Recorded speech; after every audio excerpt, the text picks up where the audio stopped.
they don't want to. So, as much as this hurt, I said okay. I cried, he cried. I did ask if he wanted to try couples therapy before divorcing, but he said no. We decided to sort out details in the morning, so I grabbed some blankets to sleep on the couch, and he went upstairs to bed. In the midst of my sitting on the couch, crying and looking up apartments, what felt like hours later, I hear him get up and come to the living room. He sits down next to me and just says, "I messed up so bad." I freeze when I hear this because I've barely processed the reality of what just happened, and I can already see where he's going next. I ask him to elaborate, and he says he doesn't want a divorce, that he doesn't know why he said that, and he's feeling the most regret he's ever experienced in his life. He says that he realizes he messed up and I don't have to take him back. At this point, I've experienced so much emotional whiplash that I've completely numbed out. I'd already cried all the tears I could. Now, I was just sitting there next to my sobbing husband, saying I'd take him back, even though I'd barely processed the fact that he'd wanted to divorce me. I told him I wanted couples counseling and for him to get individual therapy, and he agreed. I've asked him about individual therapy in the past, but he never wanted to until now. It's days later now. I've gone through all the stages of being mad at him, depressed that my marriage almost ended, insecure about myself, accepting the reality, feeling love for him, feeling numb. Cycling through all these emotions over and over again at random. We're searching for a couples counselor, but a lot of them have wait lists right now. So in the meantime, I just want to know, if anyone has been in a similar situation, does it get better? Does the trust ever come back? I feel like I can't trust him at all now.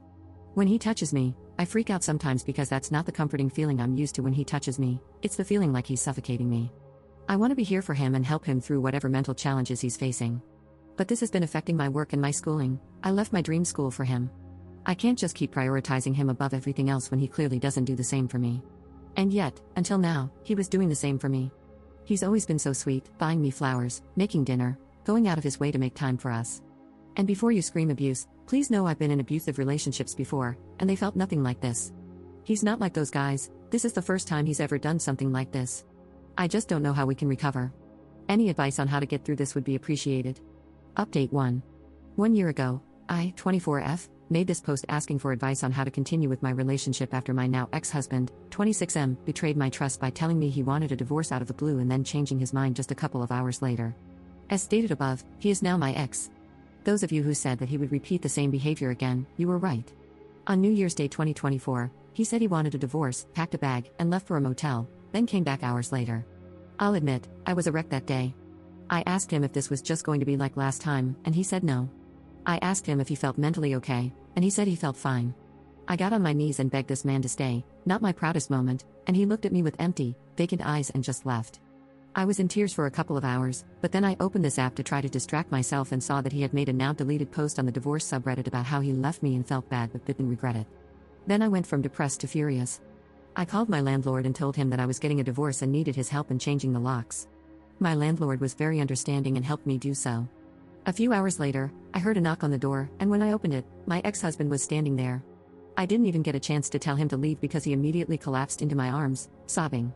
The first coherent words to come out of his mouth were, "You're not going to take me back, are you?" Reddit, I would love to say that I rejected him right then, but I didn't. Even after all of this, I was still hooked into his web of manipulation.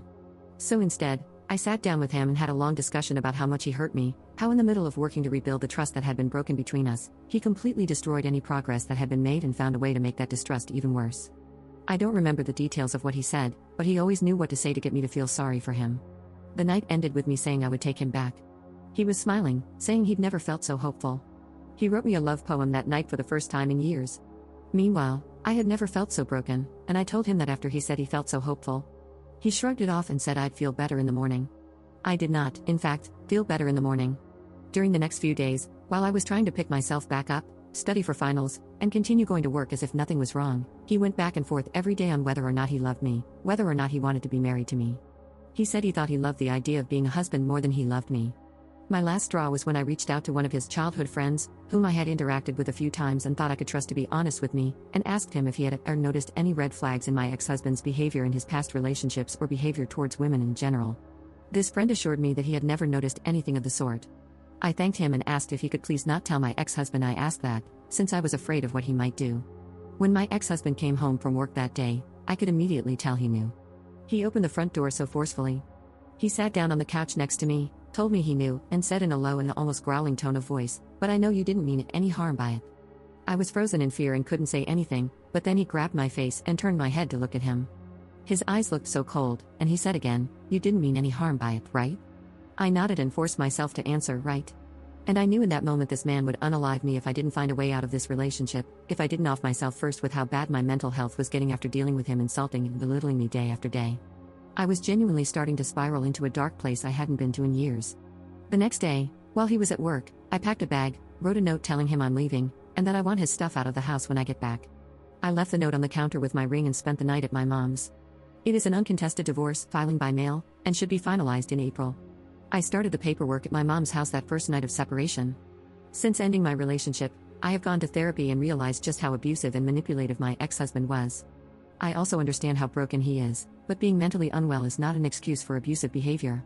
What he did to me was abuse, and I'm not afraid to say that anymore. I have reconnected with old friends and made new ones. I have started doing things that I love again, things he never wanted me to do, like wearing red lipstick or eating mint-flavored things and going to concerts. I've realized I never want to be married again. I've discovered my polyamorous identity and have begun to explore this side of myself.